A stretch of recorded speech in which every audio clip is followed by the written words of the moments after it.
Kita akan membahas pengertian sistem dispersi.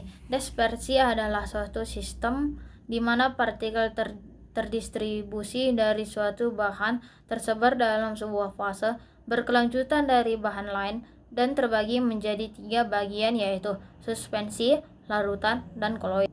Kita akan membahas pengertian, sifat-sifat koloid, dan pembuatan koloid. Suspensi. Dalam ilmu kimia, suspensi adalah suatu campuran fluida yang mengandung partikel padat, atau dengan kata lain, campuran heterogen dari zat cair dan zat padat yang dilarutkan dalam zat cair tersebut. Partikel padat dalam sistem suspensi umumnya lebih besar dari 1 mikrometer, sehingga cukup besar untuk memungkinkan terjadinya sedimentasi, tidak seperti koloid. Yang kedua yaitu larutan. Dalam kimia, larutan adalah campuran homogen yang terdiri dari 2 atau lebih zat. Zat yang jumlahnya lebih sedikit di dalam larutan disebut zat larut atau solut. Sedangkan zat yang jumlahnya lebih banyak daripada zat-zat lain dalam larutan tersebut pelarut atau solvent. Yang ketiga yaitu koloid. Koloid adalah suatu bentuk campuran yang keadaannya antara larut dan suspensi, atau dapat juga diartikan sebagai suatu sistem dispersi yang ukuran partikelnya lebih besar dari larutan, tetapi lebih kecil dari suspensi atau campuran kasar. Selanjutnya yaitu perbedaan antara suspensi, larutan, dan koloid. Larutan merupakan suatu campuran homogen, sedangkan koloid adalah campuran heterogen yang biasanya terdiri dari 2 fase. Larutan tampak jernih jika diamati oleh mata, sedangkan koloid tampak keruh karena kedua komponennya yang tidak saling bercampur. Perbedaan utama koloid dan suspensi adalah ukuran partikel. Selanjutnya yaitu sifat-sifat koloid. Yang pertama yaitu efek Tilden adalah gejala penghamburan berkas sinar atau cahaya oleh partikel-partikel koloid.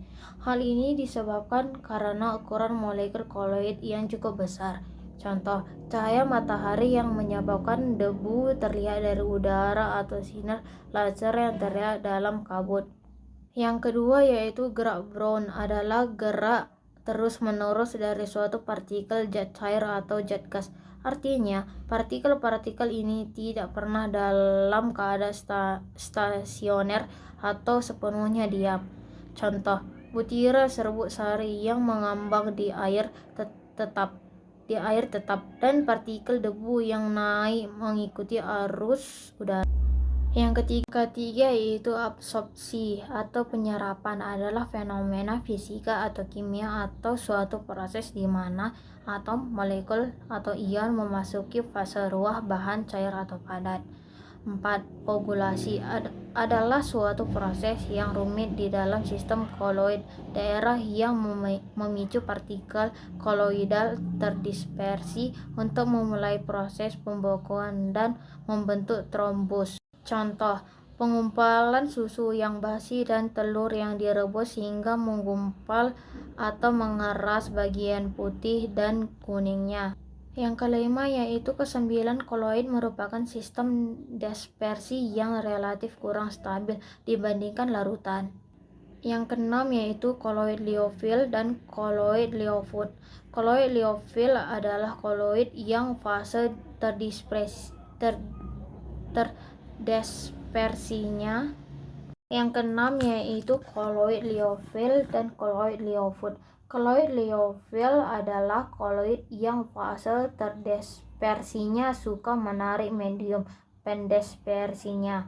Kalau koloid liofut adalah sistem koloid yang fase terdispersinya tidak suka menarik medium pendispersinya.